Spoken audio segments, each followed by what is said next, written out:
요한복음 13장 34절 35절 말씀을 음성을 합하여 합독하겠습니다. 새 계명을 너희에게 주노니 서로 사랑하라. 내가 너희를 사랑한 것 같이 너희도 서로 사랑하라. 너희가 서로 사랑하면 이로써 모든 사람이 너희가 내 제자인 줄 알리라. 아멘. Don't Look Up이라는 제목의 영화가 있습니다. 보셨나요? 포스터 글씨에 사람들 얼굴 보이세요? 위를 쳐다보고 있죠. 2021년 넷플릭스에서 제작하고 개봉하였고 극장보다는 주로 넷플릭스를 통해 서비스되었습니다.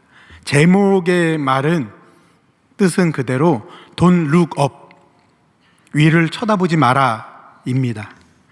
영화 내용을 잠시 설명드리면 천문학을 연구하는 한 대학원생이 천체 망원경으로 관측하다 우연히 새로운 행성을 발견합니다. 그리고 그 행성의 이동 경로를 추적하고 계산을 하는데 놀라운 사실을 발견합니다. 그 이동 경로의 예측이 지구와 충돌할 것이 계산되었기 때문입니다. 당연히 지도 교수에게 이 사실을 알렸고 지도 교수도 제자의 관측과 계산이 정확함을 알게 되었습니다. 6개월 뒤에 에베레스트 산 크기의 거대한 행성이 지구와 충돌될 것이 예상되었고 이 교수와 제자 두 사람은 이 사실을 사람들에게 알려야겠다라고 생각합니다. 백방으로 노력하죠. 그러다가 마침내 대통령과 면담을 하게 됩니다. 그런데 대통령은 6개월 뒤에 행성이 지구와 충돌해서 지구가 멸망할 수 있다는 이 놀라운 소식에 그다지 관심 갖지 않습니다. 3개월 뒤에 있을 선거가 훨씬 더 중요하게 여겨지는 모습을 보입니다. 더 많은 사람들에게 알리고 싶어 인기가 많은 토크쇼에도 출연을 하는데 진행자들은 이 두 사람이 전하는 놀라운 소식은 그저 시청률을 높이기 위한 가십거리 정도로만 여깁니다. 이 두 사람이 어찌할 바를 몰라 전전긍긍하고 있을 때 다시 대통령에게 연락이 와요. 만나자고. 그래서 대통령을 다시 면담합니다. 대통령이 말합니다. 이제야 당신들의 말이 얼마나 중요한지 알겠다고. 우리 같이 힘을 합쳐서 이 지구에 다가오는 멸망을 이겨내자고 그렇게 말합니다. 여러분이 고개를 끄덕끄덕 하는데 사실 대통령은 그 사이에 성추문 스캔들이 났어요. 지지율이 바닥을 향해 곤두박질 치자 이 위기를 극복할 대안으로 이 두 사람의 의견에 동조한 겁니다. 대통령과 정부와 여당은 이 두 사람의 이 주장을 무수히 많은 언론들에게 전파하며 이제 이 지구에 멸망이 다가오고 있으니 이것을 대비해야 된다라고 외치기 시작합니다. 그러자 대통령을 반대하고 정부를 반대하고 여당을 반대하는 야당들이 불을 듯 일어나 사람들에게 동요하지 말라고, 지금 저들의 저 소리는, 저 외침은 그저 스캔들을 물타기 하기 위한 수작에 불과하다고 말합니다. 그 여당, 야당들이 내건 슬로건이 Don't Look Up이에요. 하늘을 쳐다보지 마라. 그리고 이에 반대해서 대통령과 정부와 여당이 내건 슬로건이 Just Look Up, 위를 쳐다봐라 라고 외칩니다. 국가는 양분되었습니다. 대통령과 정부와 여당은 그저 하늘을 쳐다보면 지구를 향해 다가오고 있는 행성이 눈에 보이니 바라보라고 말하고, 이를 반대하는 정치 세력들은 Don't Look Up, 하늘을 쳐다보지 말라고 그렇게 외치며 심각하게 분열이 생기고 나라가 양분되는 상황을 영화에서는 그려내고 있습니다. 제가 지금 영화 줄거리 설명했죠.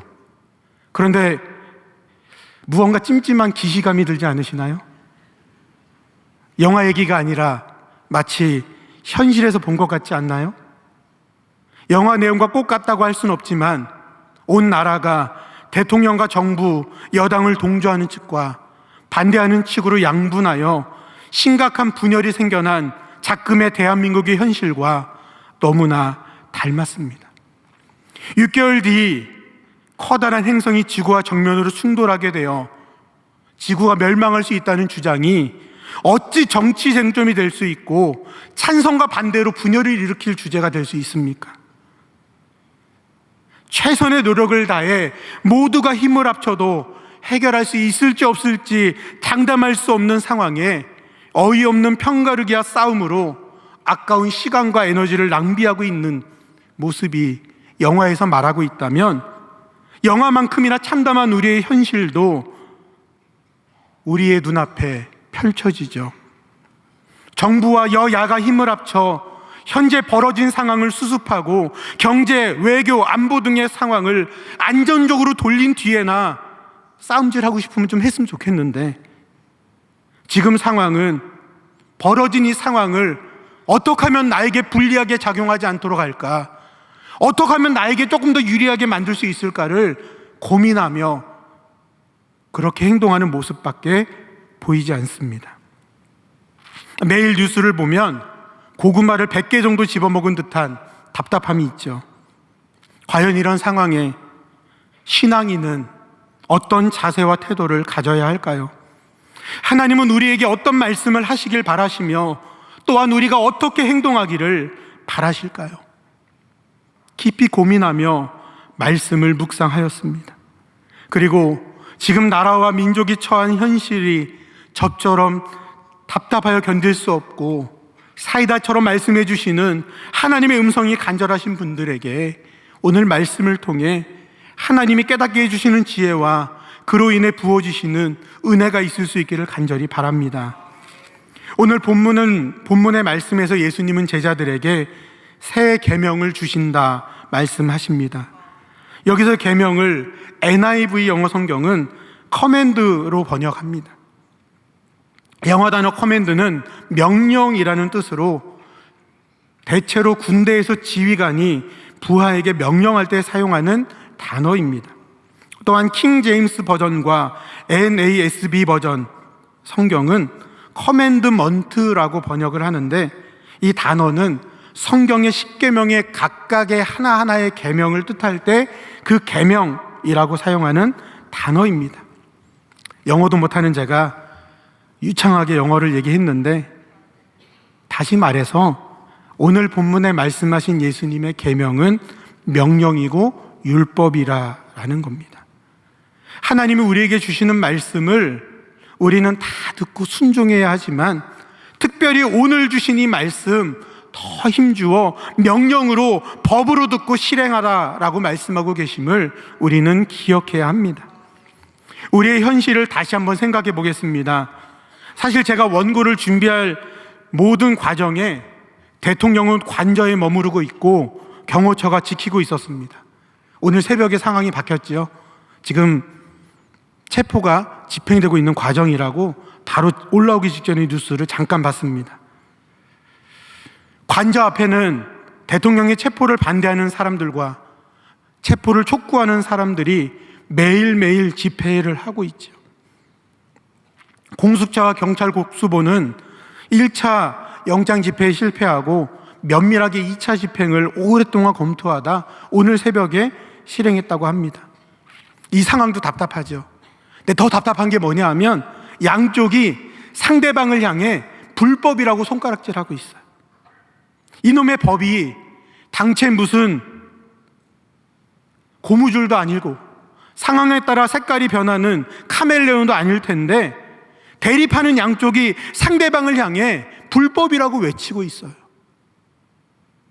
나름대로의 지식과 근거를 가지고 상대방이 찾을 수 있는 불법적인 요소를 찾아내서 그것을 지적하고 본인 편에 있는 불법적인 요소는 전혀 아랑곳하지 않죠. 그 이유가 뭔지 아십니까? 법은 법 조문 자체만큼이나 해석이 중요하기 때문입니다. 하나님의 말씀도 법 조문처럼 해석이 중요합니다.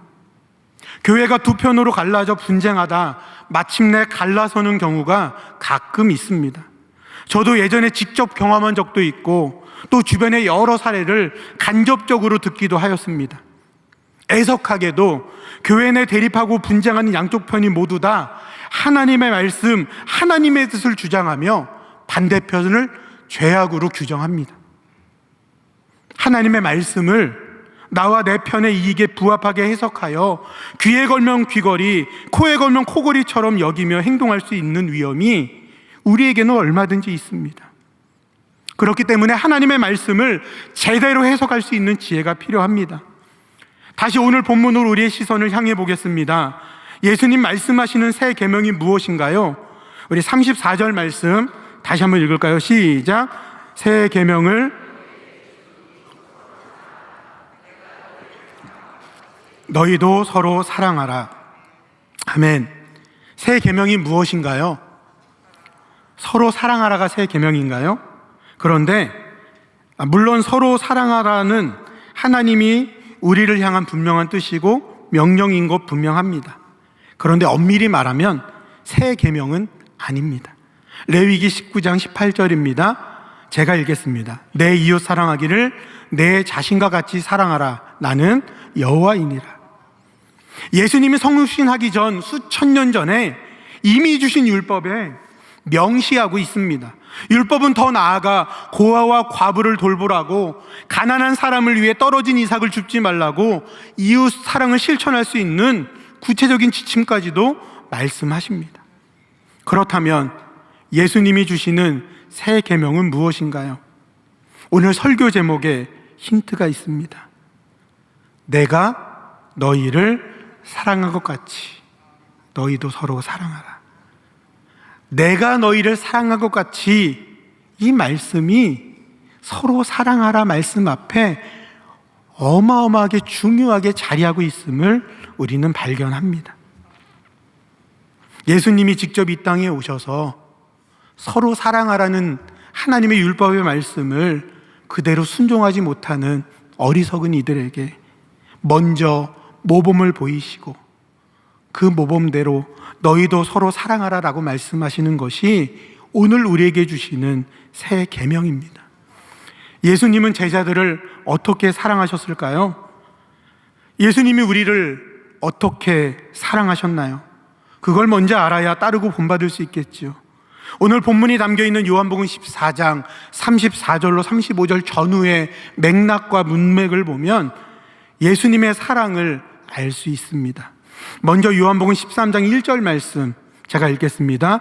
유월절 전에 예수께서 자기가 세상을 떠나 아버지께로 돌아가실 때가 이른 줄 아시고 세상에 있는 자기 사람들을 사랑하시되 끝까지 사랑하시니라. 예수님은 저녁 잡수시던 자리에서 일어나 겉옷을 벗고 수건을 두르셨습니다. 그리고 제자들의 발을 씻으셨습니다. 그 모습이 세상에 있는 자기 사람들을 사랑하시되 끝까지 사랑하신 모습입니다. 그리고 나서 세족식이 마친 후에 가룟 유다가 배신하는 장면이 나와요.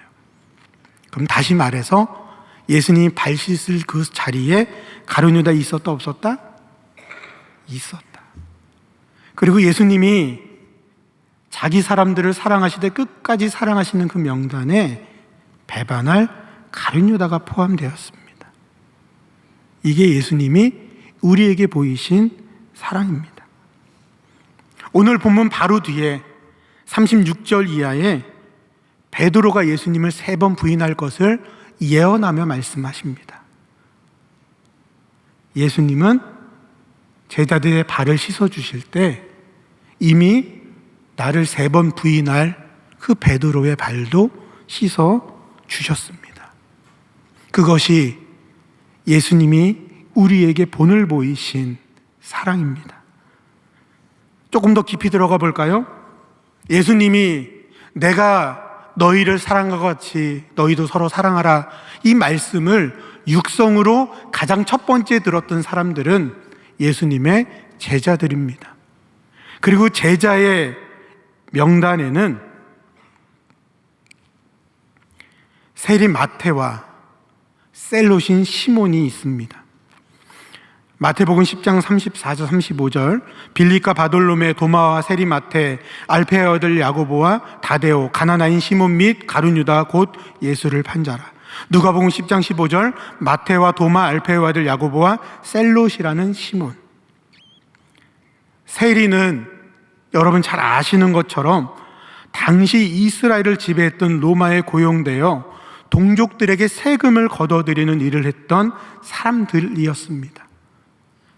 그러니까 우리로 치면 친일파죠. 일본의 고용을 받아 동족들을 압박하는 순사 역할을 했던 그런 사람이에요. 반대로 열심당, 셀롯인 시몬은 열심당원이었는데 그 열심당원은 로마의 이 지배에 폭력적으로 대항했던 사람입니다.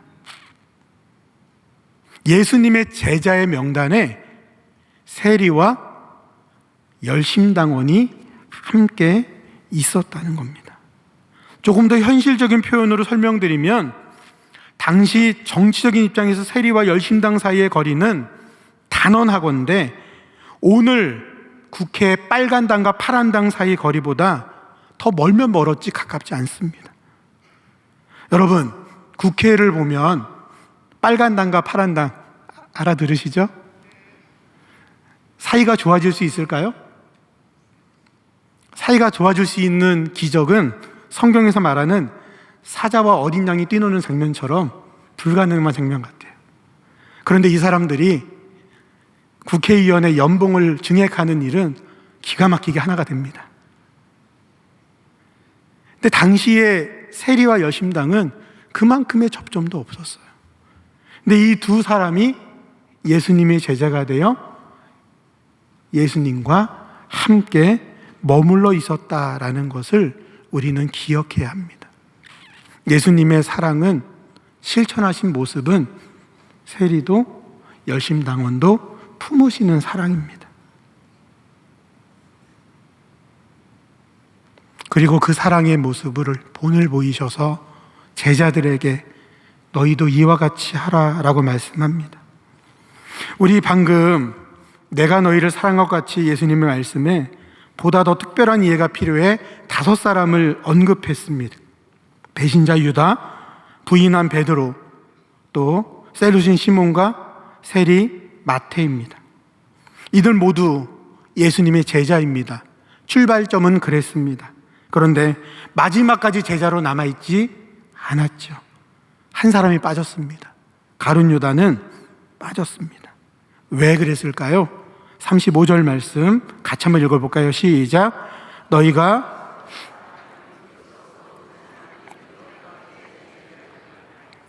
아멘. 가룟 유다는 예수님이 자신을 사랑한 것처럼 예수님을, 다른 제자들을 사랑하지 못했습니다. 가룟 유다가 배신한 이유는 무엇이죠? 돈 욕심 때문입니다. 요한복음 12장에서 보면 지극히 귀한 향유 한 옥합을 깨뜨려 예수님께 부어드린 여인을 향해 가룟 유다가 300데나리온에 팔아 가난한 자들에게 나눠줄 수 있는데 그걸 허비했다라고 타박하는 장면이 나옵니다. 그리고 나서 그는 도둑이라 돈깨를 맞고 거기 넣는 것을 훔쳐 가미러라 말씀하죠. 더 나아가 그 욕심에 사탄의 유혹에 빠졌습니다. 마귀가 벌써 시몬의 아들 가룟 유다의 마음에 예수를 팔려는 생각을 넣었더라. 다시 말해 예수님이 주신 새 계명을 따르는 것보다 본인의 욕심을 따르는 것이 더 중요하였고 그것이 삶의 중심에 있었기에 그는 실패하였습니다. 베드로는 어떤가요? 그는 왜 예수님을 3번이나 부인했을까요? 종교 지도자들에게 잡혀 고초당하시는 예수님을 멀찍이 지켜보다가 그 불똥이 자기에게 튈까봐 두려웠기 때문이죠. 그런데 오늘날 우리가 베드로를 예수님의 제자로 인정하는 이유가 무엇이죠? 자신이 당하게 될 고초와 고난을 감수하더라도 예수님이 주신 새 계명, 내가 너희를 사랑한 것처럼 너희도 서로 사랑하라는 말씀을 더 우선으로 여기며 살았기 때문입니다. 사도의 전승에 의하면 베드로는 십자가에 거꾸로 못 박혀 순종했다라고 말씀합니다. 제자가 되기 전 마태는 왜 세리로 일했을까요? 돈 욕심이 있었을 수 있죠. 기회주의적인 성품이나 성격이 있었을 수 있습니다. 세리라는 직업을 통해 본인에게 이익을 얻을 수 있다면 자신에게 세금을 뜯기는 타인의 고통 따위는 전혀 아랑곳하지 않는 인물이었기에 세리였겠죠. 그런데 예수님의 만나고 그분의 말씀을 듣고 특히 내가 너희를 사랑한 것처럼 서로 사랑하는 말씀 앞에 그의 모든 가치관이 바뀌었습니다. 돈이 전혀 되지 않는 복음 전파하는 일에 헌신하고 목숨까지 내놓았죠. 그는 마태복음의 저자가 되었고 전승에 의하면 에티오피아에 복음을 전하다가 순교하였다고 알려집니다. 제자가 되기 전에 시몬은 왜 열심당원이었을까요? 로마의 지배를 받는 조국의 현실에 무엇이라도 해야겠다는 의욕심이 있었을지 모르겠어요. 열심당원은 항상 시카라는 칼을 품고 다녔는데, 그리고 목표, 세리 같은 매국노나 로마의 고위 관료를 만나면 언제든지 이 칼로 찌르는 것이 두렵지 않게 훈련된 사람들이었는데, 예수님을 만나고 계명을 따르는 사람이 되어 열심당원으로서의 가치관이 변화되었습니다. 전승에 따르면 그는 다데오와 함께 페르시아에서 복음을 전하다가 박해를 받고 순교했다 알려져 있습니다.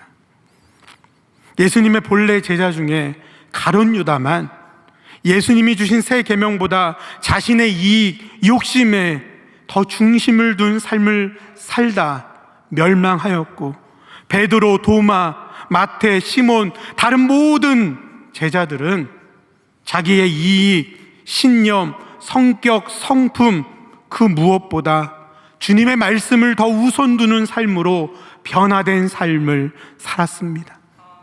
그 결과 35절 말씀에서처럼 우리는 그들이 예수님의 제자인 줄을 알고 있습니다. 사랑하는 여러분, 하나님의 말씀을 믿고 듣고 따르며 살아간다는 것은 삶의 변화가 수반되는 과정이어야 합니다. 단순히 하나님을 향한 지식이 생겨나는 것, 복음에 대한 새로운 이해를 가지게 되는 것, 그 이상의 근원적인 변화를 말씀하십니다. 철학에서 세계관이라는 개념이 있습니다. 우리의 기독교 신앙은 세계관입니다. 세계관은 이렇게 표현을 합니다. 우리가 어떤 행동을 할 때 그 행동을 하게 된 원인이 있고, 그 원인을 가치 체계라고 한다면 그 가치를 결정하는 더 근원적 중심의 근원에 세계관이 있습니다. 과연 나는 하나님의 말씀에 따라 세계관이 형성되고 변화된 신앙인인지 돌아볼 수 있기를 바랍니다. 과연 내 마음 가장 중심 세계관엔 하나님의 말씀이 담겨 있는지, 여전히 내 이익이, 내 신념이, 정치 노선이 다른 것들이 자리하고 있진 않는지, 또 그것을 이루기 위한 수단으로 우리의 신앙을 도구로 그렇게 여기며 살아가고 있지 않는지 돌아보아야 합니다. 예수님을 만나고 세계관이 바뀐 한 사람을 소개하며 말씀을 정리하겠습니다. 그 사람은 바로 바울입니다. 2023년 10월 3일 수요기도회에 사건의 지평선이라는 제목으로 설교를 했었습니다. 바울의 변화를 다뤘습니다. 바울은 잘 아시는 것처럼 다메섹으로 가는 길 위에 예수님을 만나고 그의 삶이 완전히 변화됩니다. 가장 큰 변화는 예수 믿는 사람, 예수님 전하는 사람을 핍박하고 박해하던 사람이 예수님을 전하는 사람이 되었다는 것이죠. 그런데 그만큼이나 큰 변화지만 자세히 살펴보아야 알 수 있는 변화는, 예전에는 본인의 신념에, 본인의 신앙에 반대하는 사람을 향해 폭력성이 가득했던 이 사람이 변화된 이후에는 자기에게 폭력을 행하는 이들에 대항하지 않고 가만히 있는 사람으로 변화되었다라는 겁니다. 과거에는 신앙에 대한 신념으로 스데반이 돌에 맞아 죽어 마땅하다 여겼던 사람이 예수님을 만난 이후에는 누군가 자신에게 돌을 던지면 그 돌에 맞고 일어나 다른 곳으로 옮겨가는 사람이 되었습니다. 왜 그렇게 되었을까요? 예수님이 그러셨기 때문입니다. 예수님의 제자는 그리해야 하기 때문입니다. 사랑하는 여러분, 나와 생각이 다르다고, 나와 가치관이 다르다고, 나와 중점적으로 여기는 요소가 다르다고, 정치, 신념이 다르다고 누군가를 핍박하는 모습과 태도는 결코 하나님의 뜻일 수 없습니다. 내 편이 아닌 반대편은 총각 칼에 희생되어도 된다는 생각은 전혀 성경적이지 않습니다. 지금 대한민국의 분열은 그저 대립과 그저 신념이 다른 것으로 넘어서서 나와 생각이 다른 상대방에게 폭력을 마구 행해도 된다라는 인식으로 폭발 직전까지 그렇게 다가오고 있습니다. 너무 안타깝습니다. 그리고 이 상황 속에 양쪽에 기독교인들이 있음을 우리는 잘 알고 있습니다. 사랑하는 여러분, 우리의 생각, 신념, 정치 노선 그 무엇보다 하나님의 말씀이 더 중심임을 마음속에 새길 수 있기를 바랍니다. 그리고 그 마음으로 지금의 우리 현실을 바라보며 안타까워하시는 주님의 마음을 품고 지금 내가 있는 이 삶의 자리에서 내가 너희를 사랑한 것처럼 너희도 서로 사랑하라 말씀하시는 주님의 말씀을 본받아 살아갈 수 있는 우리 모두가 될 수 있기를 간절히 바랍니다. 기도하겠습니다.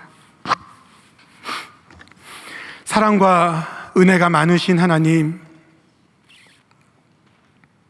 내가 너희를 사랑한 것처럼 너희도 서로 사랑하라 새 계명을 주신 그 말씀을 마음에 새깁니다.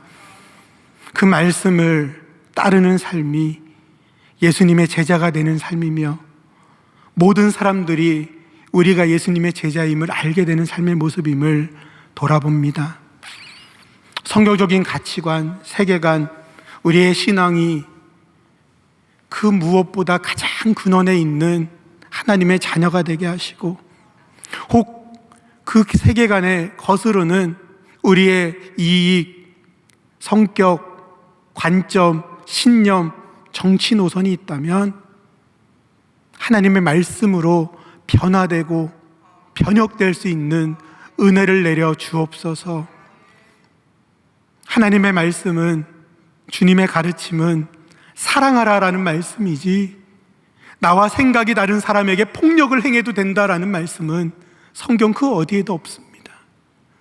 그 주님의 말씀 계명을 따르고 추구하며 살아가는 우리의 삶의 자리가 되게 하여 주옵소서. 예수님의 이름으로 기도하옵나이다. 아멘.